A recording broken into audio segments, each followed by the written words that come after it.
سلامونه او ستړي مشئ. له موږ ټلویزیون د نن شپې د 10 بجو پښتو خبري ټولګي ته ښه راغلاست. په سر کې هم د څو مهمو خبرونو سرټکي.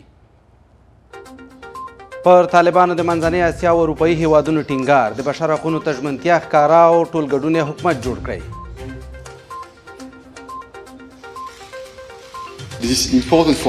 دا زموږ ټول لپاره اړینه ده چې لا یوه ټول ګډونه حکومت سره یو باثباته او سولیز افغانستان ولرو چې بشري حقونه تضمین کړي. ننګرهار کې د پولیو 4مه مثبته پیښه.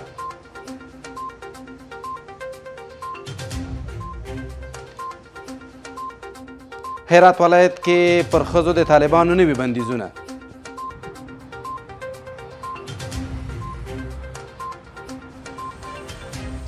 او په هند کې ترافیکي پیښې مرګ ژوبله اړولې.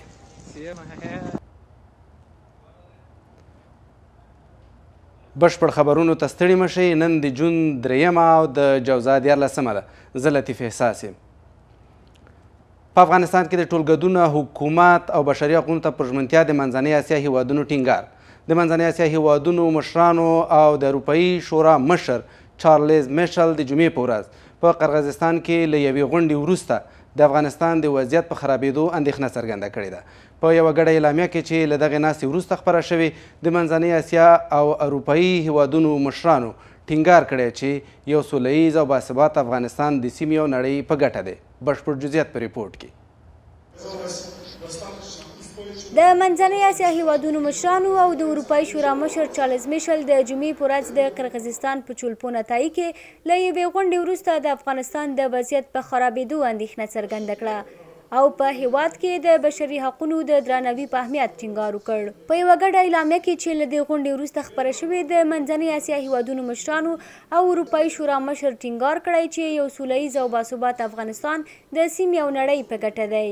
دوی همداراز د یوه ټولګډون او مسؤل حکومت پر رامنځته کولو او د ټولو افغانانو په ځانګړې توګه د ښځو، نجونو او توکمیزو ډلو د بشري حقونو او بنسټیزو ازادیو د پیاوړتیا او درناوي پر اهمیت ټینګار کړی. موږ د افغانستان د اوسني وضعیت په اړه ستاسو د هیوادونو د ځانګړي لیدلوري ستاینه کوو. دا زموږ ټول لپاره اړینه ده چې لا یوه ټول ګډونه حکومت سره یو باثباته او سولیز افغانستان ولرو چې بشري حقونه تضمین کړي. د غونډې ګډونوالو همداراز له نړیوالې ټولنې وغوښتل چې د افغانستان خلکو ته بشري مرستې زیاتې کړي او په اصولي ډول یې افغانستان ته د بشري مرستو په رسولو کې د ملګرو ملتونو اساسي رول ته اشاره وکړه. په دې غونډه کې د قزاقستان ولسمشر قاسم جومارت توکایف، د قرغیزستان ولسمشر سادیر زاپاروف، د تاجکستان ولسمشر امام علي رحمان، د ازبکستان ولسمشر شوکت میرزایف او د ترکمنستان د کابینې مرستیال نور محمد امانپوس ګډون کړی و. حکومت هم شمول کنم، زنان و مردان کنار هم ببینم، یعنی حقوقشان یک برابر کنم. با وجودی از اینکه گفتم حکومت هم شمول میکنم نکردن، مدارس و مکاتب هم اینا بسته برو خانما. نظر به که ما در افغانستان حکومت چند قومی کشور چند قومی و چند ملیتی است، ما یک حکومت هم شمول نیاز داریم برای که آینده افغانستان، آینده یک کشور باثبات، آینده یک کشوری که هیچ جنگ، هیچ بدبختی در اون نباشه، ما نیاز به یک حکومت هم شمول داریم. طالبانو تل د یوه ټولګډونه حکومت د جوړولو لپاره د سیمې او نړۍ د هیوادونو غوښتنې ته منفي ځواب ورکړی. تازه د طالبانو د ریاست الوزرا سرپرست مولوي کبیر ویلي چې د دوی کابینه ټولګډونه ده. دا په داسې حال کې ده چې د طالبانو د حکومت په کابینه کې تر 90% زیات غړي پښتانه دي او په دې کابینه کې د نورو قومونو، مذهبي لږکیو او ښځو استازي نشته. پر ښځو نجونو د طالبانو د بندیزونو په دوام کې تازه د طالبانو امر بالمعروف ادارې په هرات کې پر ښځو نور نوي بندیزونه هم لګولي. تر دې وروسته نور ښځې او نجونې پرته له محرم رستورانټونو او هوټلونو ته د ورتګ اجازه نه لري. د هوټلونو خاوندان چې د امنیتي ستونزو له کبله رسنیو سره خبرې نشي کولی، د دې خبر په تایید سره وایي چې د طالبانو دغه ډول حکمونه هیڅ دیني او ټولنیز اړخ نه لري او یوازې د دوی د کارونو د سستېدو لامل کیدی شي. جزئیات پرې لرو. د طالبانو لخوا پر ښځو او نجونو له بندیزونو او محدودیتونو وروسته دا ځل په هرات کې د طالبانو د امر بالمعروف ادارې د یوې خبرپاڼې په خپرولو سره ټولو رستورانټونو ته امر کړی چې بې حجابه او بې محرمه ښځو ته دې رستورانټونو ته د ننوتو اجازه نه ورکوي.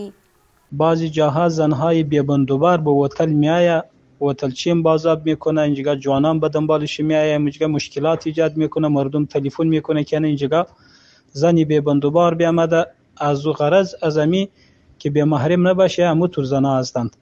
بعضی زنها هستند و 3 تا زن هستند بیاواز چیزی نداره، میآید به هتل نان میخوره، پس میره طبق ضرورت او جدا گف هستند. طالبانو په دغه مکتوب کې همدارنګه له نارینهو سره د ډوډۍ خوړلو په تالار کې د ښځو له ناستې او د رستورانټونو په شنه ساحه کې د ښځو پر تګ راتګ او عکس اخیستو هم بندیز لګولی.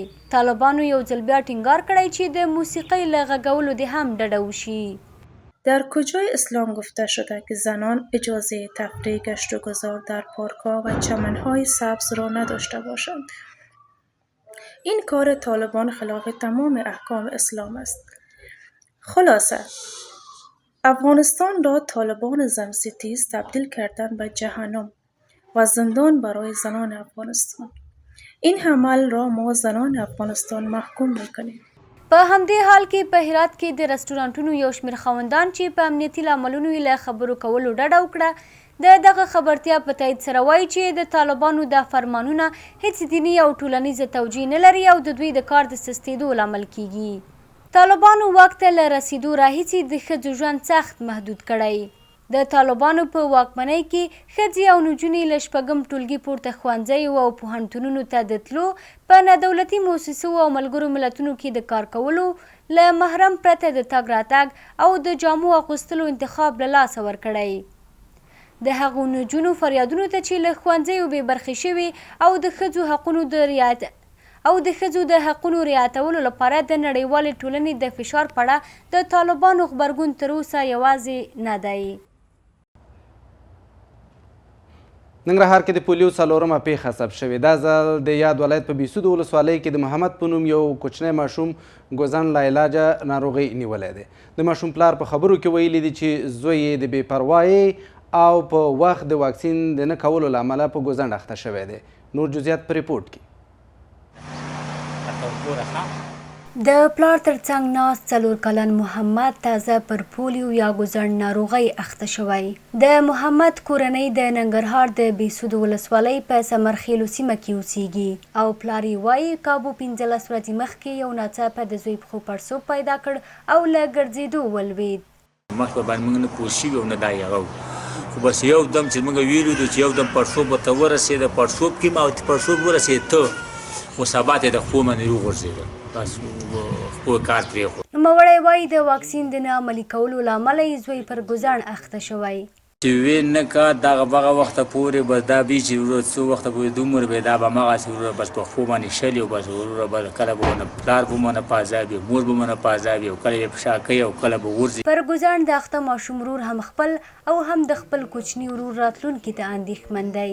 محمد هرڅوک به یې مریض باید وباس کړله چې موږ نه بیا ګودر مرض ونه وي. واکسین ښه شی دی چې هر کوروالی باید ورته راوباسي، بیا هر یو مریضتیا ورته رسېږي. اخوا د ننګرهار ولایت اوسیدونکي بیا د پولیو واکسین د تطبیق پر څرنګوالي نیوکه کوي او ادعا لري چې واکسیناتوران خپله دنده سمه نه ترسره کوي او ډیری ماشومان له واکسین څخه پاتې کیږي.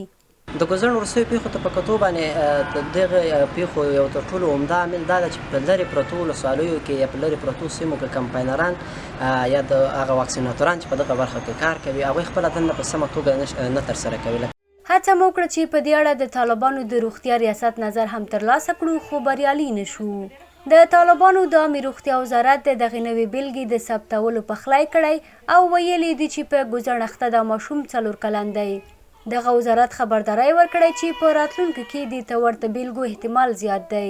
په افغانستان کې په روان کال کې د ماشومانو د ګوزن 4مه بیلګه ده چې ثبت شوې چې دا 4 وړه ماشومان په ننګرهار ولایت کې ژوند کوي. پولیو یا د ماشومانو ګوزن یوه ساري او خطرناکه ناروغي ده چې د ماشومانو د فلج لامل کیږي. په داسې حال کې چې دا وایروس د نړۍ په نورو هیوادونو کې له منځه تللی، افغانستان، پاکستان او نایجیریا هغه هیوادونه دي چې لا هم دا وایروس د ماشومانو ژوند ګواښي. د پولیو د پیښې په تړاو مو ریپورټ ولیده. په همدې موضوع را سره له لندنه ښاغلی ډاکټر باز محمد شیرزاد میلمه دی. له ده پوښتو چې د پولیو لاملونه څه دي او ولې په وروستیو کې په ختیځ کې د پولیو پیښې زیاتې شوي دي. ډاکټر صاحب ستړي مه شئ خپرونې ته. سلامونه احترامات جناب احساس صاحب تاسو ته، قدرمن تخنیک کارانو ته او زموږ ګرانو لیدونکو ته. مننه ډاکټر صاحب. غواړم په سر کې وپوښتم چې په وروستیو کې په ختیځ کې د پولیو پیښې زیاتې شوي، ستاسو په ان لاملونه یې څه دي؟ بالکل تاسو ته معلومه ده چې د پولیو یو ساري وژونکې ناروغي ده چې د خپله د پولیو وایرس په اساس باندې منځته راځي. د دې هغه محیطي لاملونه ډېر زیات رول لري د دې ناروغۍ په انتشار کې، د یو نه بل ته په سرایت کې، خصوصا د انسانانو نه یو بل ته چې دی دا انتقالیږي چې یا په دماغ کې ځای نیسي او بیا هغې نه وروسته په نخاع شوکي یا د ملا په تیر کې ځای نیسي او د فلج سبب کېږي په شدیدو حالاتو کې. او معمولا په نورو انسانانو کې د 2 نه تر 5 او تر 10 ورځو پورې معمولا بېرته کېږي، خو په شدیدو حالاتو کې د فلج سبب کېږي. مننه رئیس صاحب. اوس مهال په ختیځ کې وضعیت څه ډول ارزوئ؟ د پیښو زیاتوالي څومره اندېښمن کړي یاست؟ د پولیو دغه پیدایښت هم ملي عاملونه لري او هم چې د محلي لاملونه لري. او به راشو محلي لاملونو ته به راشو چې د محلي لاملونو کې ډېره غټه مهمه موضوع هغه د یو منظمې هماهنګۍ نشتون دی د پروګرام د تطبیق په برخه کې، چې دلته موازي ادارې جوړې شوې دي چې د یو خوا د پولیو ملي ادارې یو اداره جوړه کړې ده، د بلې خوا د نېشنل ای پی آی اداره چې هغه د واکسین اداره ده، هغه خپل ځان ته بېله اداره ده. د دوی ترمنځ عدم هماهنګي دا خپله یو غټه ضربه ده د پروګرام د تطبیق لپاره. او په ضمن کې هغه انجوګانې چې هلته موجودې دي هغو د ملي پروګرام د تطبیق دپاره، خصوصا د پولیو پروګرام، د واکسین پروګرام ته متحد نه دي، ځکه چې زمونږ نورمال هغه پروګرام چې هغه روټین پروګرام دی، روزمره پروګرام دی چې هغه یو ماشوم ته د پیدایښت نه تر 11 میاشتنۍ پورې دوی ته باید حد اقل 5 دوزه منظم واکسین تطبیق شي، او نور هغه واکسینونه چې هغه د ماشومتوب د دورې یا د هغه امراض چې قابل د وقایې دي هغه ورته تطبیق شي. متاسفانه دا نه کېږي. مسلسل کمپاینونه دي، کمپاینونو کې هماهنګي نشته، یوازې د عایداتي منابعو په خاطر، په لاسته راوړلو په خاطر باندې او په خپله خوښه د اشخاصو انتخاب په خاطر باندې دغه سلسلې سبب شوي دي چې دلته یو فاصله رامنځته شي په څه رقم چې د خلکو ضرورتونه دي. هیڅ وخت زمونږ دغه پروګرام کې زمونږ د ملا حیثیت، زمونږ د قومي مشر حیثیت یو نمایشي حیثیت دی، راوستل کېږي، یو پیاله چای ورته ورکول کېږي، شیدې او کیک خوري او بیرته ځي. لکن هیڅ وخت د دې مشر نه چا پوښتنه ونه کړه چې دا پروګرام موږ څنګه ښه تطبیق کړو، کومه ښه طریقه ده چې زمونږ د ماشوم ته راولو او هغې ته واکسین وکړو. تر اوسه پورې زمونږ په ټولنه کې د واکسین په ارتباط باندې یو مکمل اطمینان د والدینو لپاره نشته، ځکه چې تر اوسه پورې اکثره کسان خپل ماشومان پټوي، ماشومان واکسین ته نه راولي، ځکه چې هغه په دې مطمئن نه دي چې دا واکسینونه مؤثر دي. همیشه دغه پروګرامونه چې ننګرهار کې تطبیقېږي، په ټول افغانستان کې تطبیقېږي، دا د خارجیانو په ذریعه باندې جوړ شوي دي. د دې لپاره په اردن کې یوه اداره ورته جوړه کړې ده، هلته دا پروګرام د یونیسف WHO زیات یې جوړوي، هغې راوړي.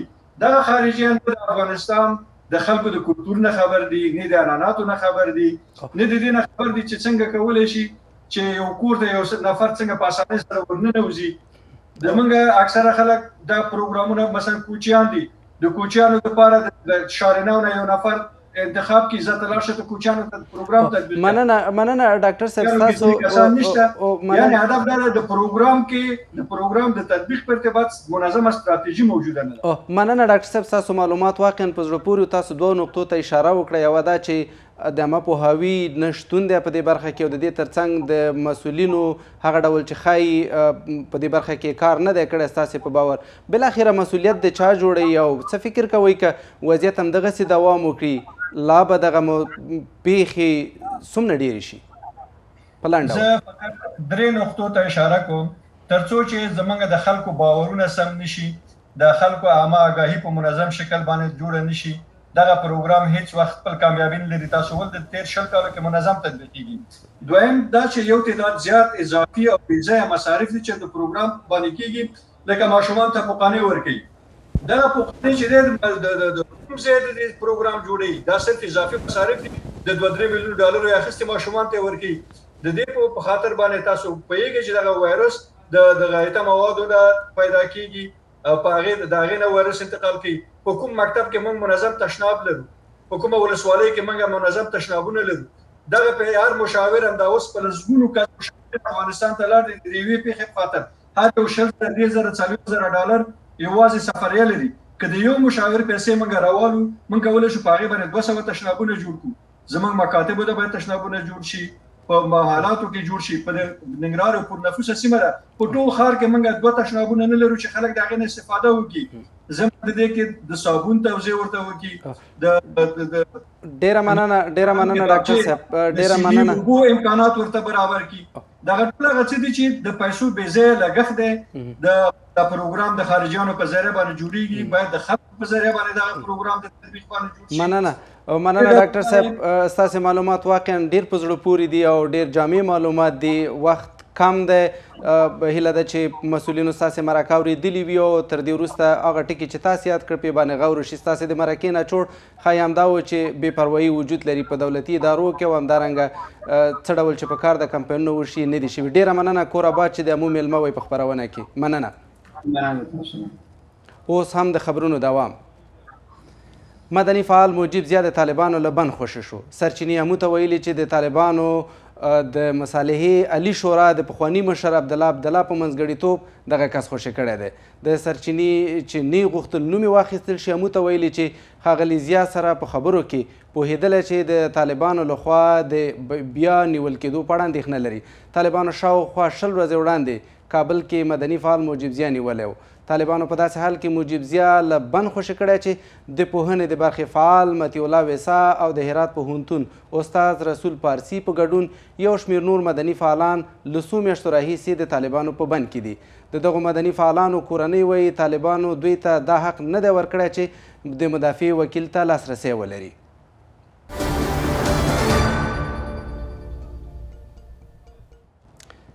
اقتصادي خبرونو ته ستړي مشئ.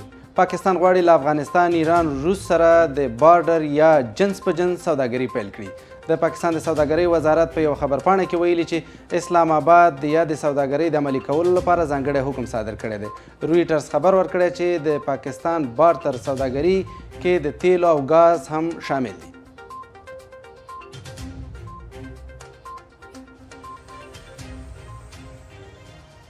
طالبانو د لومړي ځل لپاره هغه 6 ټانکرونه بیرته ازبکستان ته ولېږدول چې ټیټ کیفیت تیل یې لېږدول. د طالبانو د ملي سټنډرډ اداره وایي چې دغو ټانکرونو غوښتل چې 23,000 ټنه ټیټ کیفیته نفتي مواد هیواد ته وارد کړي.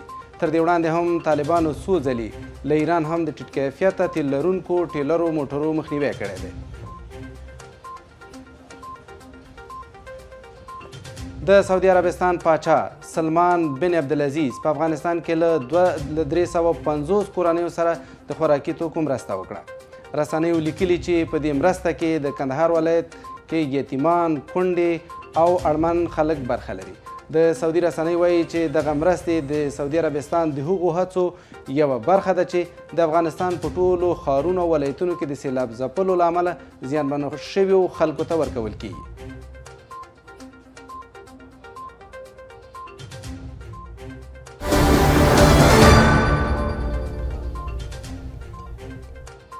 په بهرنیو خبرونو کې درته له هند ریپورټ لرو. هند کې د هند په ختیځ کې د اودیشا په ایالات کې 2 مسافر وړونکو اورګاډو د ټکر له امله په 288 تنه مړه او نږدې 900 کسان نور ټپیان شوي دي. دا په تېره یوه لسیزه کې په دې هیواد کې تر ټولو مرګونې پیښه بلل کیږي. جزئیات پرې لرو.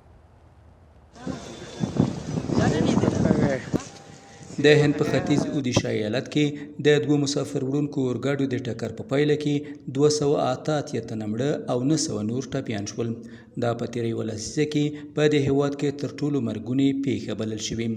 د دغه ایالت اعلی وزیر پراډیپ ینا په یوه ټویټ کې اعلان کړی چې ښایي د دې پیښې د تلفاتو شمیر زیات شي. د هند د ریل لارو وزیر د شنبې په ورځ د پیښې له ځایه لیدنه وکړه. یک های لیول کمیټي بي یوه کمیټه جوړه شوې تر څو د دغه پیښې په اړه پلټنې وکړي. د اورګاډي د خوندیتوب مسؤل پلټنې کوي او دوی به د دغه پیښې اصلي لامل پیدا کړي چې ولې دا پیښه وشوه. ټول تخنیکي جزئیات به د دوی لخوا روښانه شي. له بلې خوا د دغه هیواد د پوځ په ګډون مرستندویه ډلې د پلټون عملیاتو ته دوام ورکوي. موږ له تېرې شپې شپږ ډلې دلته په کار بوخت یو او زموږ د سپیو پلټونکي ټیمونه بوخت دي. زموږ طبي ډله هم شته او په پرلهپسې ډول کار کوو. ټول په ګډه تر هغه وخته چې اړتیا وي کار کوو. دا پیښه په ځایي وخت د ماښام په 9 بجو هغه مهال رامنځته شوه چې یو اورګاډي چې له بنګلور څخه په لویدیځ بنګال کې د هورال پر روان و له بل اورګاډي سره چې له کلکتې څخه د چنای په خوا په حرکت کې و ټکر وکړ. اوس هم څو نور لنډ بهرني خبرونه. ایران د بندیانو د تبادلې د یوې برخې په توګه د شنبې په ورځ دغه هیواد کې د یو ډیپلوماټ اسدالله اسدي په بدل کې چې تېره اونۍ د بلجیم له مرستندویه کارکوونکو سره د تبادلې کې خوشي شوی و، اروپایان تر هغې وروسته 3 نور اروپایان هم آزاد کړل شول. د بلجیم حکومت ویان ویلي دي چې یو ډنمارکي وګړی او 2 تنه چې د اتریش او ایران تابعیت لري د ایران له زندانونو خوشي شوي دي. د بلجیم حکومت زیاته کړې ده چې د ډنمارکي وګړی تیر کال په نومبر میاشت کې په ایران کې د ښځو د حقونو د مظاهرو په تړاو نیول شوی و او دغه راز 2 ورته نور تابعیت لرونکي کسان په 2014 او 2019 کال کې د جنوري په میاشت کې په تېروتنه نیول شوي وو. په همدې حال کې ایراني ډیپلوماټ په 2021 کال کې د بلجیم حکومت لخوا په فرانسه کې د یوې ناکامې چاودنې د پلان په تور نیول شوی و او په 20 کاله بند محکوم شوی و. د امریکا دفاع وزارت د شنبې په ورځ ویلي چې هغه پوځي کړکېچ د کنټرول خبرو اترو لپاره د چین د نه لیوالتیا په اړه ژوره اندېښنه لري او خبرداری ورکړ چې دا ډول خبرې د جګړې د مخنیوي لپاره مهمې دي. د امریکا دفاع وزیر دغه موضوع د شانګری لا د آسیا سترې امنیتي سرمنشیزې په څنډه کې د سویلي کوریا د دفاع وزیر لیګي جونګ سوپ او د جاپان د دفاع وزیر یاسوګازو سره مطرح کړي دي. په داسې حال کې ده چې د واشنګټن او بیجینګ ترمنځ اړیکې ترنګلې دي. دواړه هیوادونو د تایوان له مسلې نیولې د جاسوسۍ مسلو او د سویلي او د چین سمندرګي د ځمکنیو لانجو په اړه نږدې په ټولو نړیوالو مسلو کې خلافات لري. د کاناډا دفاع وزیر انتونی اندې د سه شنبې په ورځ وویل چې د هیواد مهمې زیربناوې په بېسارې توګه د سایبري بریدونو لخوا په نښه کیږي چې دغه د نړۍ د تیلو 4م لوی تولیدونکی اقتصاد ته د پام وړ ګواښ دی. وروسته له دې چې څېړونکو وموندله چې د چینایي هیکرانو له ډلې د تیلو ګازو پایپلاینونو شبکې د ریل سیستم جاسوسي کوي. د امریکا د بهرنیو چارو وزارت تیره میاشت خبرداری ورکړی و چې چین د دې ډول شبکو په وړاندې د سایبري بریدونو د ترسره کولو توان لري. اغلې انندن د آسیا سترې امنیتي سرمنشیزې کې غونډې په څنډه کې رویټرز ته ویلي چې چین باید په دې پوه شي چې په نړیوال ګډوډونکي ځواک بدل شوی دی.